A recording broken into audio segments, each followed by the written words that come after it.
Greetings everyone, this video will cover the topic of alchemy and how it all fits in this matrix experience.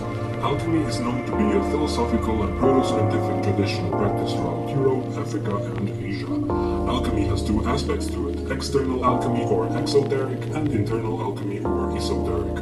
External alchemy is basically proto-chemistry. It exists as alchemy because alchemists of the past used different chemical processes to encrypt and describe what they were trying to accomplish within their souls, which is internal alchemy, the alchemy of the soul, and that's what alchemy really is all about. The two types are connected with a basic principle of the Hermetic tradition, as above, so below, or as within, so without. Today, when you mention the term alchemy to someone, they are likely to associate it with the creation of the Philosopher's Stone, base metals turning to gold, and the creation of the elixir of life. Nowadays, chemists would say that the importance of alchemy is the knowledge of chemistry that came through the obscure studies of various alchemists, and that alchemy itself is no different than magic, in other words, proven to be non-existent. What modern scientists are doing is they are observing tangible and measurable aspects of this matrix, and through those are trying to understand the bigger picture. It's like observing the different software of a computer for the purpose of understanding how the hardware looks like and functions. It can be done to a degree, but it's very difficult, slow, and time-consuming. In this state, it's very hard for us to scientifically explain how this matrix functions, because we are limited in these data bars. Our processing power is limited. It's also seeking the answers to life questions externally, and all the answers are actually within us. Then again, in this matrix, even the external is within us. That's why when we become really determined to find answers to life questions, the external starts to assist us, because it's also part of us. And when we start to believe the whole world is against us and in spiritual warfare, we get that war and all the unpleasant experiences we created for us.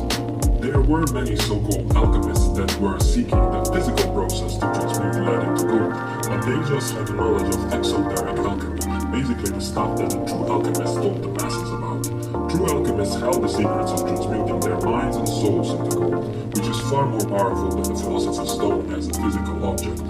They did the work of alchemy on their souls, trying to reach higher levels of consciousness, which would ultimately result with the creation of the Philosopher's Stone in their being. In other words, they intended to reach the higher frequencies in this matrix, and with it they could indeed become immortal and untouchable. But back then that process took a lifetime to accomplish. A lifestyle of studying, to attain secret knowledge, fasting, inner work. In other words, you really needed to prove yourself to escape this matrix or attain a certain degree of power within it. And few succeeded. Also, all the knowledge was held in the mystery schools and different secret societies, and the adept would have to pass many difficult tests to obtain a portion of that knowledge.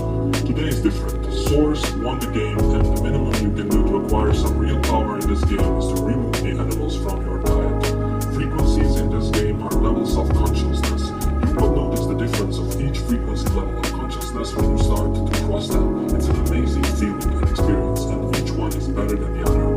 Whatever you do with your body or mind is alchemy to a degree, even eating food. However, the operation of alchemy that would be beneficial for you to accomplish in this time, although not necessary, is the inner alchemy of merging your male and female energies in your body. You basically synchronize your left and right brain hemisphere, and you will unlock your soul cage. When you do that, you will lose the desire for sex and establish a powerful source of connection. You will be whole and complete, holy. Direct downloads of knowledge will become a possibility to you. It's because Source is neutral and genderless, and once you align your body and soul with what Source is, isn't it logical that by that you will establish a more powerful connection? We are now going to watch the basic processes of the inner alchemy and what it took before to reach the Philosopher's Stone. Calcination is the first of the following 7 major operations in the alchemy of transformation. Chemically, the calcination process involves heating a substance in a crucible or over an open flame until it is reduced to ashes. In the Arcanum experiment, calcination is represented by sulfuric acid, which the alchemists made from a naturally occurring substance called vitriol. Sulfuric acid is a powerful corrosive that eats away flesh and reacts with all metals except gold. Psychologically, this is the destruction of ego and our attachments to material possessions. Calcination is usually a natural humbling process, as we are gradually assaulted and overcome by the trials and tribulations of life, though it can be a deliberate surrender of our inherent hubris, gained through a variety of spiritual disciplines that ignite the fire of introspection and self-evaluation. Physiologically, the fire of calcination can be experienced as a metabolic discipline or aerobic activity that tunes the body, burning off excesses from overindulgence and producing a lean, mean fighting machine. Calcination begins in the base or lead chakra at the sacral cup of the base of the spine. In society, the calcination is expressed in the lives of revolutionaries, conquerors, and other warriors who try to overthrow the status quo. On the planetary level, it is the fire of creation, the formation of a livable environment from molten matter and volcanic ashes.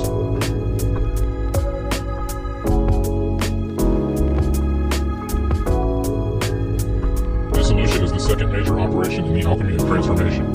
Chemically, it is the dissolving of the ashes from the calcination in water. In the Arcanum experiment, dissolution is represented by iron oxide or rust, which illustrates the potentially corrosive powers of water on even the hardest of metals. When processed, vitriol breaks down into sulfuric acid and iron oxide, which are the first two arcana or secret ingredients. The Egyptians smelted iron as far back as 1500 BCE and used iron compounds in tonics and disinfectants. Psychologically, this represents the further breaking down of the artificial structures of the psyche by total immersion in the unconscious, non-rational, feminine, or rejected parts of our minds. It is, for the most part, an unconscious process in which our conscious minds let go of control and allow the surfacing of varied material. It is the opening of the floodgates and generating new energies from the waters held back. Dissolution can be experienced as flow, the bliss of well-being, and actively engaged in creative acts without traditional prejudices, personal hang-ups, or established hierarchy getting in the way. In society, the process of steady growth through gradual dissolution is examined by agrarian, monastic, or agricultural-based lifestyles. On the planetary level, dissolution is the great flood, the cleansing of the earth of all that is inferior. Separation is the third operation of transformation in alchemy. Chemically, it is the isolation of the components of dissolution by filtration and then discarding into genuine or unworthy material. In the Arcanum experiment, separation is represented by the compound sodium carbonate, which separates out of water and appears as white soda ash on dry lake beds. The oldest known deposits are in Egypt. The alchemists sometimes refer to this compound as natron, which means the common tendency in all salts to form solid bodies or precipitates. Psychologically, this is the process of rediscovery of our essence and the reclaiming of dream and visionary gold, previously rejected by the masculine, rational part of our minds. It is, for the most part, a conscious process in which we review formerly hidden material and decide what to discard and what to reintegrate into our refined personality. Much of this shadowy material is things we are ashamed of or were taught to hide away by our parents, churches, and schooling. Separation is the letting go of the self-inflicted restraints to our true nature so we can shine through. Physiologically, separation is the following and controlling the breath in the body as it works with the forces of spirit and soul to give growth to new energy for physical renewal. Separation begins in the navel or iron chakra, located at the level of the solar plexus. In society, separation is expressed as the establishment of clans, cities, and nationalities. Separation on the planetary level is represented by the formation of land masses and islands and the powerful forces of air, water, earth, and fire. Conjunction is the fourth of the 7 operations of alchemy. Chemically, it is the recombination of safe elements from separation into a new substance. In the Arcanum experiment, conjunction is symbolized by a nitrate compound known as cubic saltpeter or potassium nitrate, which the alchemists called natron, or simply salt. Blue-colored natron acid, or aqua fortis, was made by mixing potassium nitrate with sulfuric acid and was used to separate silver from gold. The inert residue precipitated from the acid during the reaction, like a child being born. Psychologically, it is the empowerment of our true selves, the union of both masculine and feminine sides of our personalities into a new belief system or intuitive state of consciousness. The alchemists refer to this as the lesser stone, and after it has been achieved, the adepts is able to clearly discern what needs to be done to achieve lasting enlightenment, which is the union over the self, and often synchronicities begin to occur to confirm that the alchemist is on the right track. Physiologically, conjunction is using the body's sexual energies to perform transformation. Conjunction takes place at the level of the heart or copper chakra. In society, it is the growth of crafts and technologies to master the environment. On the planetary level, conjunction occurs when primordial life forms are created from the energies of the sun or lighting. Fermentation is the 5th operation in the alchemy of transformation. Fermentation is the 2-step process that begins with the putrefaction of the hermaphroditic child from the conjunction, resulting in its death and resurrection to a new level of being. The fermentation phase then begins with the introduction of new life into the product of conjunction to strengthen it and ensure its survival. Chemically, the Fermentation is the growth of a ferment bacteria in organic solutions, such as occurs in the fermenting of milk to produce curds and cheese, or in fermenting of grapes to make wine. In the Arcanum experiment, the process of fermentation is represented by a compound called liquor hepatis, which is an oily, reddish-brown mixture of ammonia and the rotten egg-smelling compound hydrogen sulfide. Egyptian alchemists made ammonia by heating camel dung in sealed containers, and thought of it as kind of a refined mercury that embodied the life force. Liquor hepatis means liquor of the liver, which they believed was the seat of the soul, and the color they associated with the compound was green, the color of bile. Surprisingly, liquor hepatis exudes a wonderful fragrance, and the alchemists made a perfume of it called balsam for the soul. Psychologically, the fermentation process starts with the inspiration of spiritual power from above that reanimates, energizes, and enlightens the alchemist. Out of the blackness of his putrefaction comes the yellow ferment, which appears like a golden wax flowing out of the foul matter of the soul. Its arrival is announced by a brilliant display of colors and meaningful visions called the peacock's tail.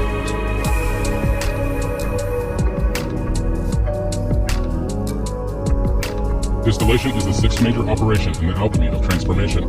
Chemically, it is the boiling and condensation of the fermented solution to increase its purity, such as takes place in the distilling of wine to make brandy. In the Arcanum experiment, distillation is represented by a compound known as black pulvis solaris, which is made by mixing black antimony with purified sulfur. The two immediately club together to make what the alchemists called bezoar, a kind of sublimated solid that forms in the intestines and the brain. Psychologically, distillation is the agitation and sublimation of psychic forces is necessary to ensure that no impurities from the inflated ego or deeply immersed id are incorporated into the next and final stage. Personal distillation consists of a variety of introspective techniques that raise the content of the psyche to its highest level possible, free from the sentimentality and emotions, cut off from even one's personal identity. Distillation is the purification of the unborn self, all that we truly are and can be. Physiologically, distillation is the raising of the life force repeatedly from the lower regions of the cauldron of the body to the brain, what Oriental alchemists called the circulation of the light, where it eventually becomes a wondrous, solidifying light of power. Distillation is said to culminate in the third eye area of the forehead at the level of the pituitary and pineal gland in the brow or silver chakra. In society, distillation is experienced as a science or objective experimentation. Coagulation is the seventh and final operation of transformation in alchemy. Chemically, coagulation is the precipitation or sublimation of the purified ferment from distillation. In the Arcanum experiment, coagulation is represented by a compound called red pulvis solaris, which is a reddish-orange powder of pure sulfur mixed with a therapeutic mercury compound, red mercuric oxide. The name pulvis solaris means powder of the sun, and the alchemists believed it could instantly perfect any substance to which it was added. Psychologically, coagulation is first sensed as a new confidence that is beyond all things, though it may be experienced as a second body of golden coalesced light, a permanent vehicle of consciousness that embodies the highest aspirations and evolution of the mind. Coagulation incarnates and releases the ultimate materia of the soul, the astral body, which the alchemists also referred to as the greater or philosopher's stone. Using this magical stone, the alchemists believed that they could exist on all levels of reality.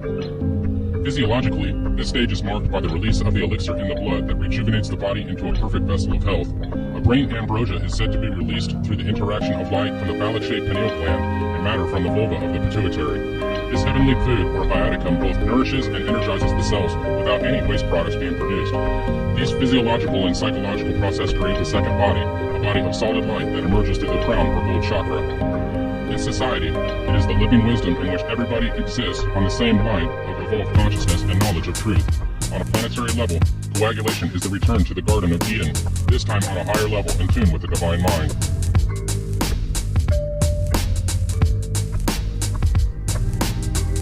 Most people have a very mistaken view of what alchemy is, based largely upon the caricatures of its enemies and misunderstandings of the uninformed. The age of the alchemist, as benighted proto-chemist, vainly bent on turning lead into gold, totally misses the point of alchemical thought.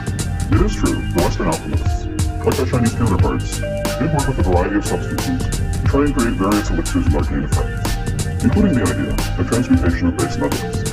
However, this was a small aspect of alchemy. To define alchemy by this is like defining Taoism as a search for the elixir of immortality, and this is the real point altogether.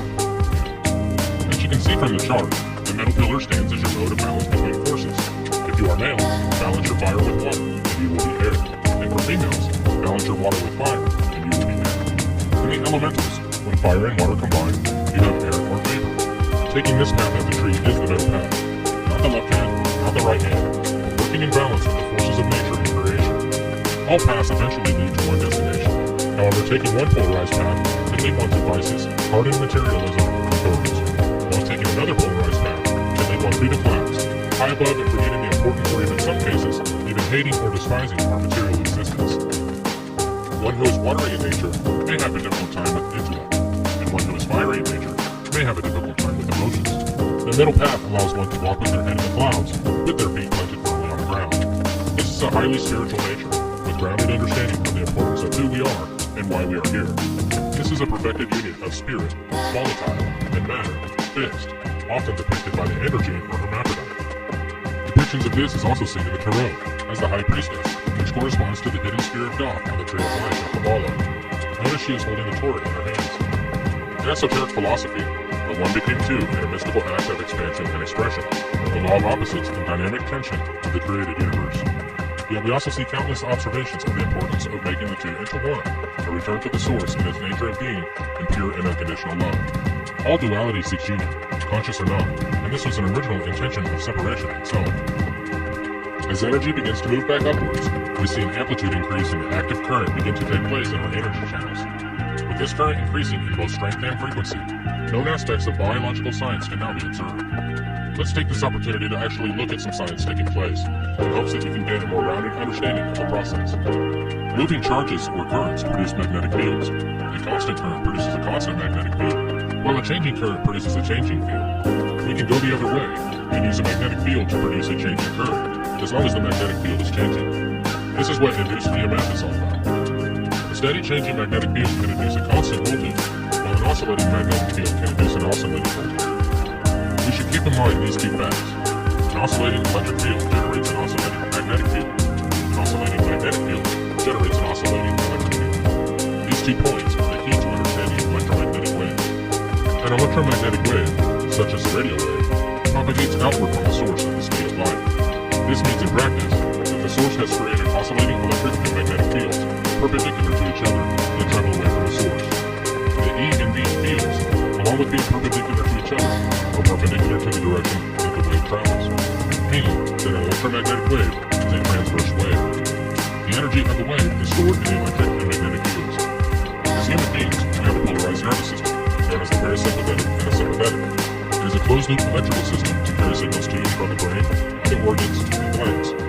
As we have just learned, an oscillating current creates oscillating magnetic waves, and a constant current creates constant magnetic waves. This electrical system is dipole. Like a magnet itself, the field maintains a similar shape to what we see with iron filing experiments, a torus-shaped electromagnetic field.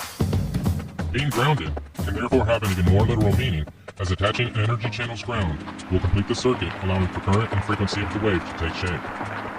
Just above the nervous system is found the pineal, which has a positive polarity, and the pituitary, which is negative. Once sufficient signal amplitude and activity level is reached in the nervous system, the EM waves of these two glands overlap. This creates a closed circuit between them, and in return another torus-shaped electromagnetic field, which is the Ajna chakra or third eye. This brings ethereal energy to a sense organ, not normally stimulated in such a manner, and increases the sensitivity and reception to the frequencies that are available. Theories now begin to arise about the electromagnetic field of consciousness, and how it is connected to our physical body. There even seems to be some consensus in the scientific community as to these claims. If it is true that our consciousness is electromagnetic in nature, it will enable science to move forward into the research of metaphysics. In consideration of this discussion, why is all of this important to alchemy? Something occurs within the alchemist and a certain realization that we actually have the ability to manipulate the reality around us, even if in a subtle way, perhaps even by affecting reality on the smallest of scales. Today, these phenomena are known in quantum mechanics to be a multitude of potential outcomes in relation to a system of observable probability. In scientific terms, it's called quantum indeterminacy. In 1937, an alchemist named Alchemy said, "All the same, I can say this. You will not be aware that in present-day official science, the part played by the observer becomes more and more important. Relativity, the principles of indeterminacy, demonstrates to the extent at which the observer today intervenes in all these phenomena." Alchemy was without a doubt speaking of the aspects we see in quantum physics today as being verifiable. Much of the talk today seems to validate what the alchemist did, especially in regards to higher consciousness.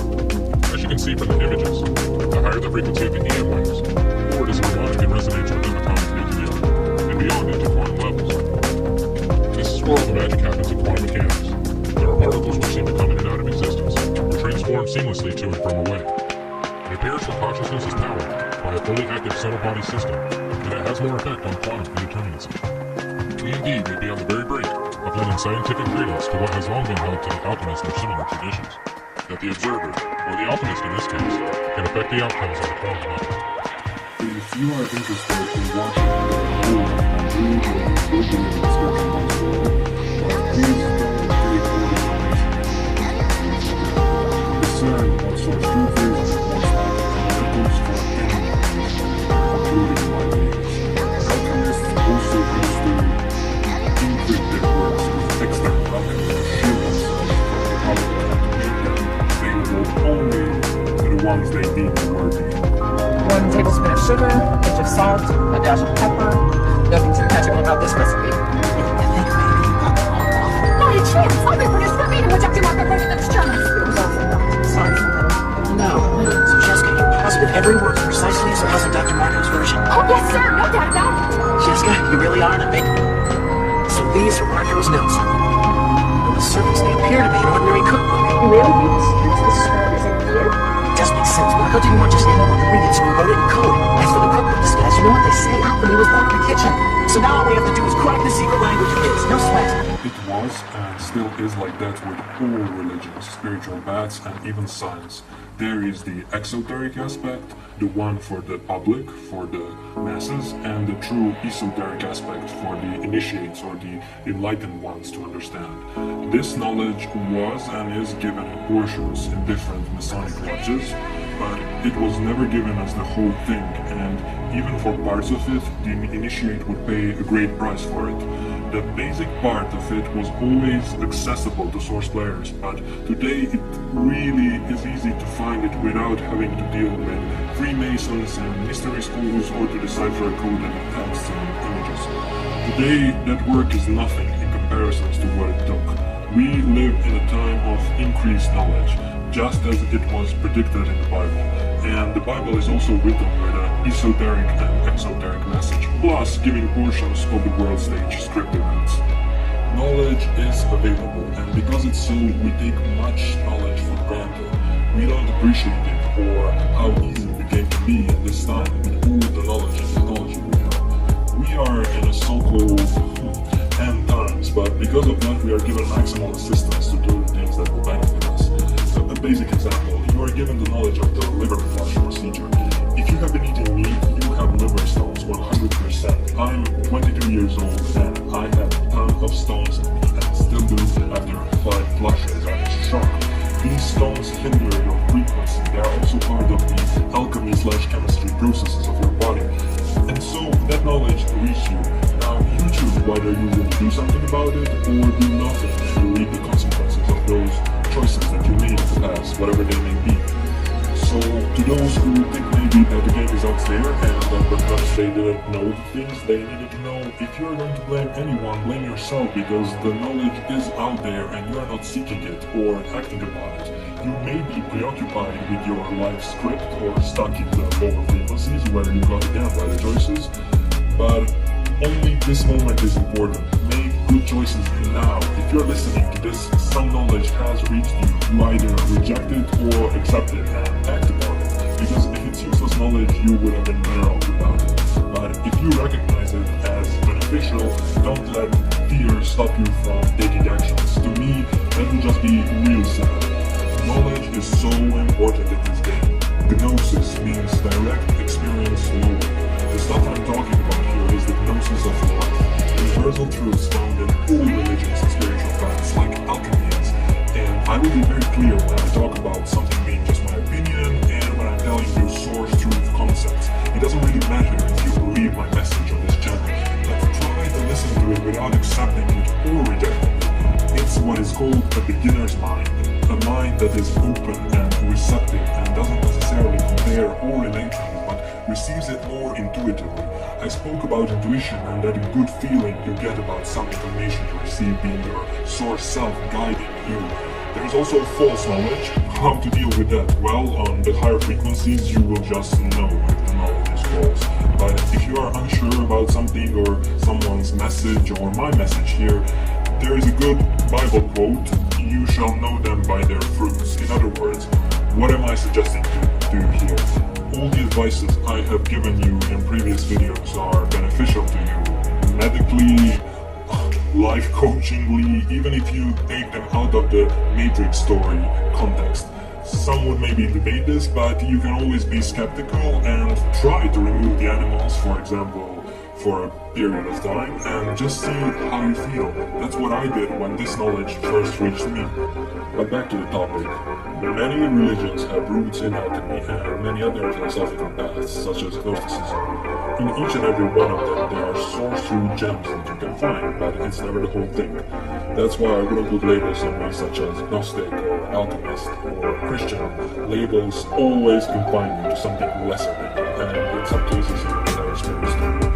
The clip I showed you before was from an anime show called Full Metal Alchemist. The following one will also be from that show. The reason I'm mentioning it here is because it contains a very interestingly packaged source truth.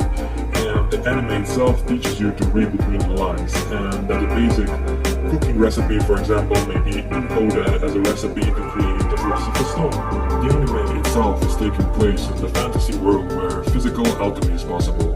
At the end of the show, we find out that apart from the fantasy world of the show, another world exists, and that would be our world where you and I live. The basic law of alchemy, as said in the show, is that the human can't gain something without sacrificing something of equal value.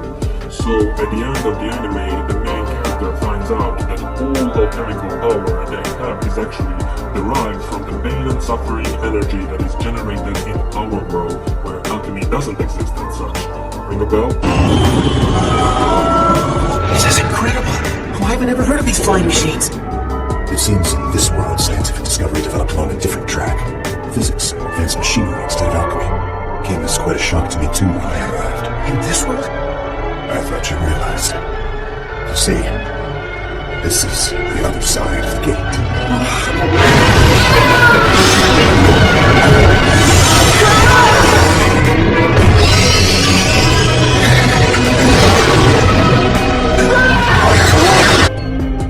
This world is tragically violent. Throughout the course of this war, millions of people have been killed with the use of highly toxic gases. But the single most terrifying instrument of death is yet to come. You saw it in the gate, didn't you? The lives of those that have died and will die in this world become the energy for the alchemy used in ours. The energy? That doesn't make any sense. What about the law? Equivalent exchange. There's something you don't understand. It takes more of an equal mass to restore a broken radio.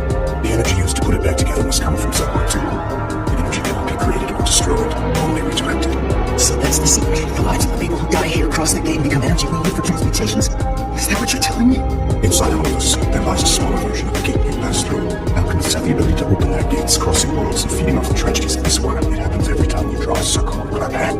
We, by our choices, give energy to the matrix, which then allows the entities to harvest blood from us. Also, there are soulless beings in the show named after the 7 deadly sins, and each one of them has an Ouroboros tattoo on them, which is also a message that our bad habits such as gluttony and lust make us eat ourselves. We are that Ouroboros snake when we practice these things. These soulless beings are killed with a special kind of transmutation circle that contains the so-called alchemical cross within it. This symbol represents crucifying and overcoming the flesh, or the serpent, or the dragon. What is that? She's a fake mom now.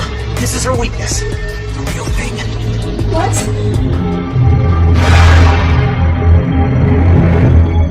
You dug up her grave without even telling me? What's wrong with you? In case you didn't notice, we're fighting for our lives! Give it up, Small. You're not going to be able to solve this transmutation cycle. And make sure to calm down, especially deeply. So, the deadly sins being the Ouroboros make you eat yourself, and the crucifixion of the flesh is the way to overcome it. This symbol, the alchemical cross, is also present in the Bible in the story where Moses puts a snake on a pole and everyone who was bitten by that snake was cured of poison. This means when you crucify or slay your dragon will start to work for you and not against you. That's why the inner alchemy of merging your male and female energies is important. You won't be plagued by the sex drive, and you will not lose any more energy that way if you accomplish this process. That powerful energy will then be redirected into your manifestation abilities. You will still be able to have sex, but you won't be controlled by the drive as it was before. I am putting examples such as this cartoon because I know this information to be true, but you maybe just believe it. And I'm trying to show you that other influential people also know part of this knowledge. Also, in the anime, a philosopher's stone is made by sacrificing human souls, how convenient, and dissolving them into energy. That's exactly what was previously the fate of our souls if we failed in this matrix. They would be dissolved and become a permanent part of the matrix. Luckily, that's not the case anymore because one is all and all is one and one won. So I probably shared a great deal of my acquired knowledge here by now, so it may trigger that which you already know inside you and to make the information more available and accessible. If you want a more detailed version, go to Miss Judy's channel called Quartz Crystal, but it's not necessary for you to be watching YouTube videos forever to know what to do. You see, if you remove the animals and perform inner alchemy, you won't need to watch YouTube videos, you'll have a direct link to your source self. But sometimes we like to watch videos and absorb knowledge that way because it's easier than doing the things that make you grow, and trust me, nothing that makes you grow is comfortable. But once you overcome your dragons, you can ride them. This is all very serious, but at the same time it's a game, so try to enjoy while it lasts. My best wishes to you all.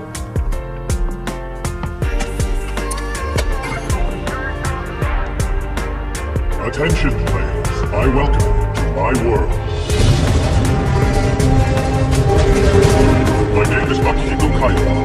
The reason I created Sword Art Online was to control the fate of the world of my design. You cannot log yourselves out of SAO, and no one from the outside will be able to shut down or remove the nerve gear from your head. There is no longer any way to revive you within the game. Your HP drops to 0. Your avatar will be deleted from the system forever, and the nerve gear will simultaneously destroy your brain. There's only one way for a player to escape now. You must clear the game. Players, I wish you the best of luck.